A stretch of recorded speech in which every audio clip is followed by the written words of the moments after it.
아침에 나로 주의 인자한 말씀을 듣게 하소서. 성도 여러분 안녕하세요. 목요일입니다. 오늘도 하나님의 사랑이 여러분들의 삶의 자리에 가득하기를 간절히 소망합니다.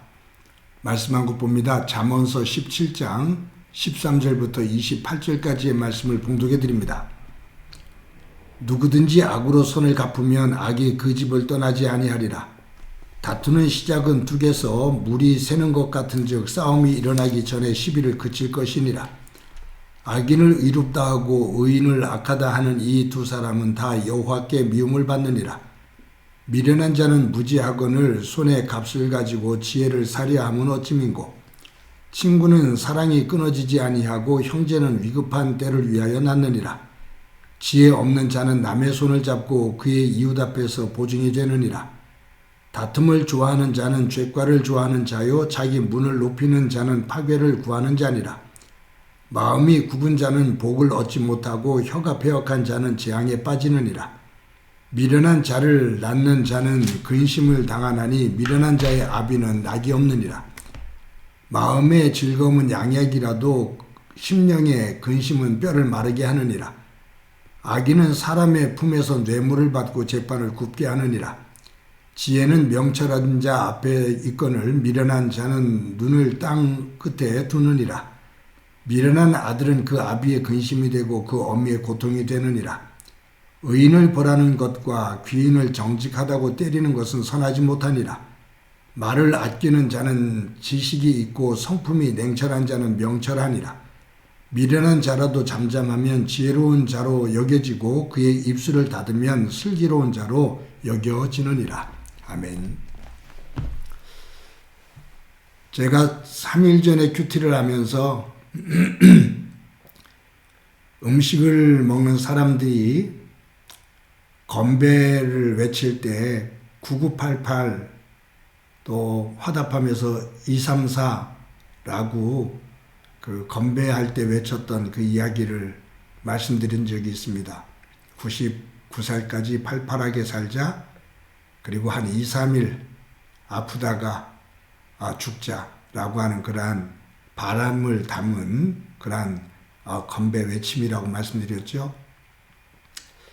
보통 건배를 하면서 사람들이 외치는 외침이 위하여라고 말합니다. 서로를 위하여, 건강을 위하여, 행복하기 위하여라고 외치죠. 그런데 일부 사람들은 이대로라고 외치는 사람들이 있다고 하죠. 건배 외침을 하면서 이대로라는 것은 살 만큼 경제적으로든지 여러 환경들이 이제 여유롭고 넉넉한 거죠. 그래서 더도 말고 덜도 말고 이대로 그냥 유지됐으면 좋겠다. 이대로만이라도 살았으면 좋겠다. 더 이상 나빠지지 않고 아프지 않고 이대로 그냥 쭉 살았으면 좋겠다라는 그런 바람을 담고 있는 겁니다. 모든 사람들은 건강에 관심이 참 많습니다. 건강을 관리하기 위해서 애를 많이 쓰죠. 하나님을 믿는 사람들은 건강을 위해서 기도하는 그 기도의 내용이 많습니다. 많은 사람들은 건강하기 위해서 좋은 음식을 찾아 먹고요. 그리고 계획을 세워서 운동을 하기도 합니다. 그리고 좋은 곳을 찾아서 휴식을 취하기도 합니다. 어떤 학자들은 하루가 24시간인 것은 8시간 일하고 8시간 쉬고 8시간 잠을 잔다. 그래서 38에 24.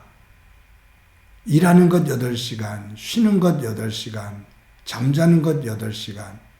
이것이 조화를 이루면 건강하게 살 수 있다라고 말합니다. 일리가 있는 말입니다.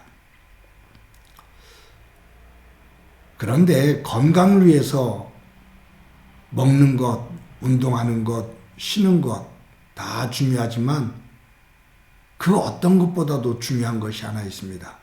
그것은 마음입니다. 마음의 평안입니다. 마음이 불안하면 또 마음에 화와 어떤 미움이 가득해 있으면 아무리 좋은 것을 먹어도 일을 열심히 해도 쉬어도 그것이 제대로 된 음식이나 제대로 된 운동이나 제대로 힘이 될 수가 없다는 거예요. 조금 덜 먹고 덜 쉬더라도 마음이 평안하면 무엇보다 영과 육이 건강할 수 있는 것이죠. 오늘 본문 22절에 이렇게 기록되어 있죠. 마음의 즐거움은 양약이라도 심령의 근심은 뼈를 마르게 하느니라. 여기에 마음의 즐거움은 양약이다. 마음의 즐거움은 어떤 약보다도 좋은 약이다. 그런데 심령의 근심은 뼈를 마르게 한다. 여러분, 이 뼈를 마르게 한다. 근심은 뼈를 마르게 한다. 이 오래된 고대에 쓴 이 잠언인데 지금으로 보면 굉장히 과학적인 그러한 의미를 담고 있어요. 여러분, 이 뼈는 우리의 몸을 지탱해 주지요.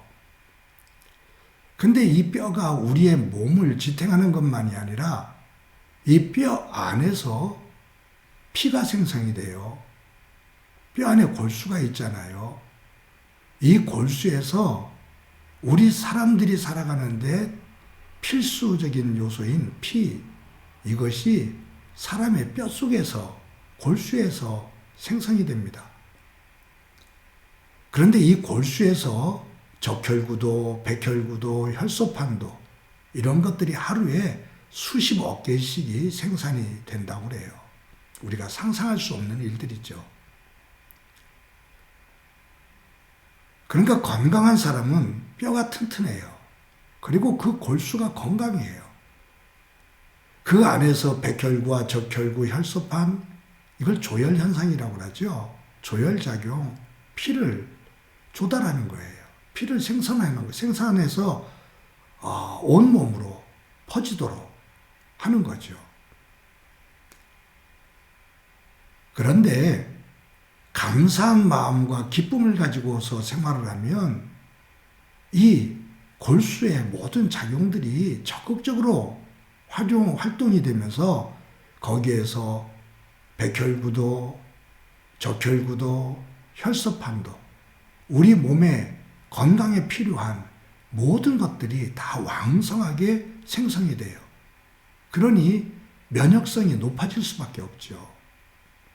그런데 사람의 마음에 근심으로 가득 차 있으면, 두려움으로 가득 차 있으면 이 골수 속에서 만들어지는 백혈구도, 혈소판도, 적혈구도 생산이 잘 안 돼요.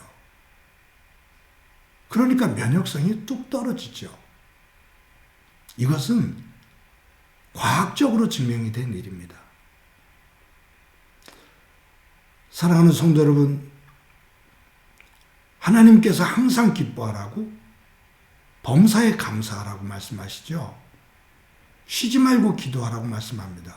제가 누차 말씀드리지만 우리들은 그 말씀을 대하면서 이런 반응을 보여요. 어떻게 항상 기뻐하고 범사에 감사할 수가 있냐? 그것은 하나님이시니까 하는 말씀이지. 그 말씀을 듣고도 우리는 하나님 앞에 투정을 부릴 때가 있어요. 어떻게 그렇게 사냐고. 그때 하나님은 그 말씀을 읽고 투정을 부리는, 어떻게 그렇게 살 수 있냐고 투정을 부리는 우리에게 하나님은 이렇게 다시 말씀하셔요. 그렇게 사는 것은 다른 사람을 위해서가 아니라 너를 위해서야. 네가 건강하게 살게 하기 위함이야. 네가 항상 기뻐하고 범사에 감사하는 삶을 살면 네 몸에서, 네 뼈 속에서 백혈구와 적혈구와 혈소판과 모든 피가 왕성하게 만들어져서 온몸을 건강하게 만들어.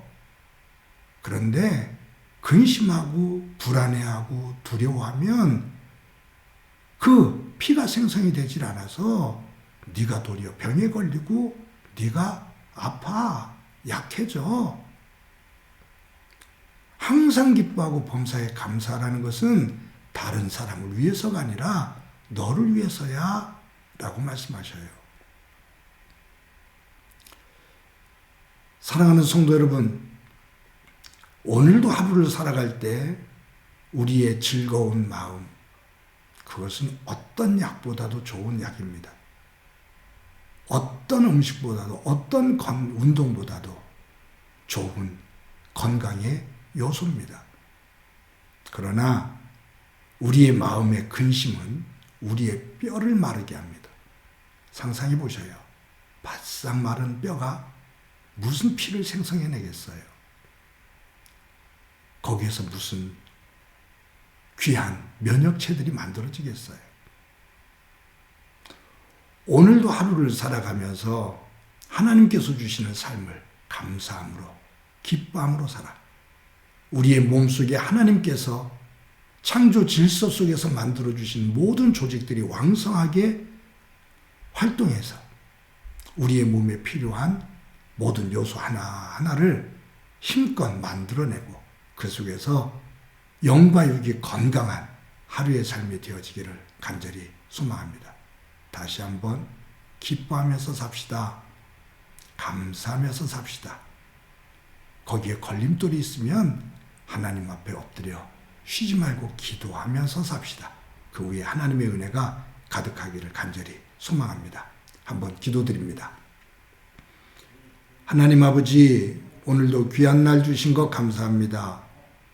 오늘도 우리의 마음이 즐거움을 가지고 살 수 있도록 도와주옵소서. 우리의 마음에 근심이 자리를 잡지 못하게 하시고 하나님께서 주시는 은혜 속에서 기뻐하고 감사하는 가운데 하나님께서 주시는 영과 육의 건강을 누리며 살아가게 하옵소서. 오늘도 동행해 주시리라 믿고 예수님의 이름으로 기도드립니다. 아멘.